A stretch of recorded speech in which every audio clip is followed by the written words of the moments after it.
दोस्तों, आपने देखा होगा पिछले 1-2 महीने से कश्मीर में किस तरह आतंकवाद फिर से वापस आ रहा है।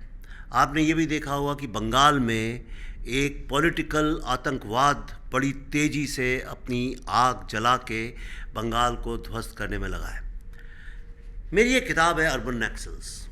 ये इसमें एक एक लाइन है, यूँ तो काफ़ी चीज़ें। आतंक में खूबी होती है, आप इसे वायरल होने से नहीं रोक सकते हैं। दोस्तों, यही प्रॉब्लम है। जहाँ भी वायलेंस और आतंक की चिंगारी जलाई जाती है वो फैलती है जैसे जंगल में आग।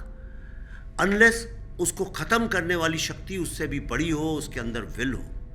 लेकिन भारत में कुछ ऐसा माहौल बन गया है, आपने देखा होगा कि कई सारे लोग अपने आप को बुद्धिजीवी बोलते हुए, अपने आप को मीडिया वाला बोलते हुए, हिस्टोरियंस, इंटेलेक्चुअल्स, पॉलिसी मेकर्स, तरह तरह की डेजिग्नेशन, एनजीओज चलाने वाले कई लोग कुछ ऐसी बातें करते हैं जो कि एक आम आदमी को समझ में ही नहीं आती कि कोई भी इस तरह की नेगेटिव बात अपने देश को लेके, अपने देश की तरक्की को लेके क्यों करेगा।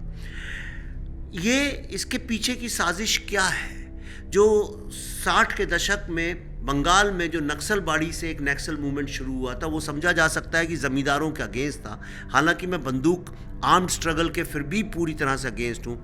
लेकिन आज भारत में जो नक्सल लोग हैं वो जंगल में बंदूकें लेके नहीं जिंदा हैं। जो असली नक्सल हैं वो शहरों में, जंगल में रहने वाले आर्म्ड नक्सल लोगों को एक आइडियोलॉजिकल, एक इंटेलेक्चुअल प्रोटेक्शन देते हैं। और सिर्फ आइडियोलॉजिकल इंटेलेक्चुअल नहीं, बल्कि ऑर्गेनाइजेशनल और फाइनेंशियल भी। ये आप बताइए मुझे, जो ये बात बात पे लोग सड़क पे उतर आते हैं और मिनटों में हज़ारों लाखों लोग इकट्ठे हो जाते हैं, इन सब का जो ऑर्गेनाइजेशन है ये कहाँ से होता है? इनकी फंडिंग कहाँ से होती है?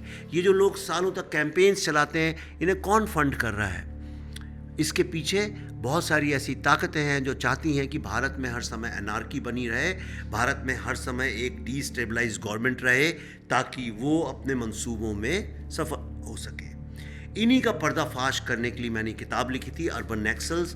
मेरा राइटर बनने का कभी कोई ड्रीम नहीं था, पर मेरा देश को लेके जो मैंने सोचा और समझा था, जो अपने पॉलिटिकल जीवन से जीता था, मैंने ये किताब लिखी। ये किताब जब 2018 में आई, तब से इसने एक तरह से एक रेवोल्यूशन लेके आई, मिनी रेवोल्यूशन।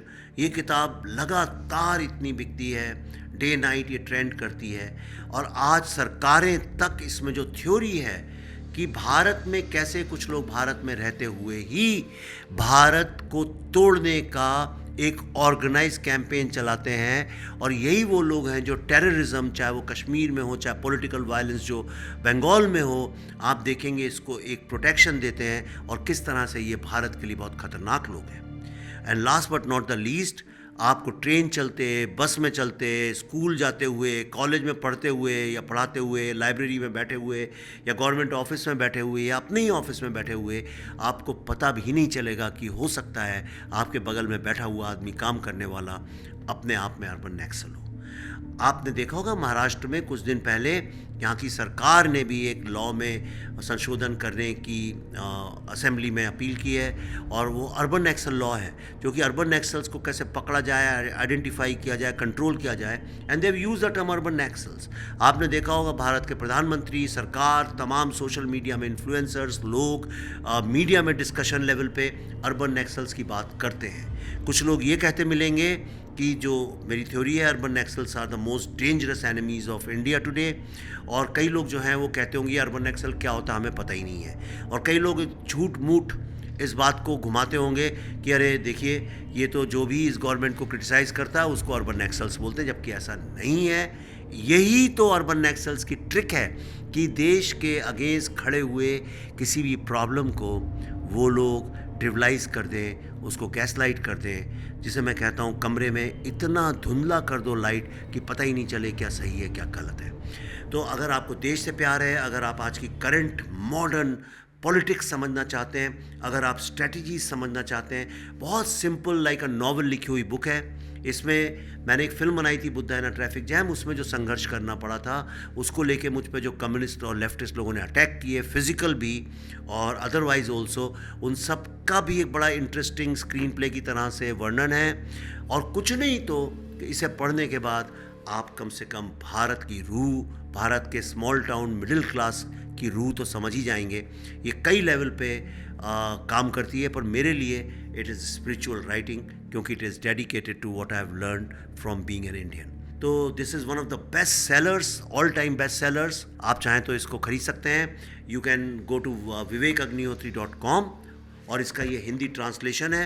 ये इंग्लिश से आजकल ज़्यादा बिक रहा है, तो आप किसी भी लैंग्वेज में इसको खरीद सकते हैं। And whatever little money comes from the sale of these books from vivekagnihotri.com, we donate that entire money to I Am Buddha Foundation, जो कि आप जैसे यंग लड़के लड़कियों के जीवन में एक क्रांति लाने का काम करते हैं। So thank you very much.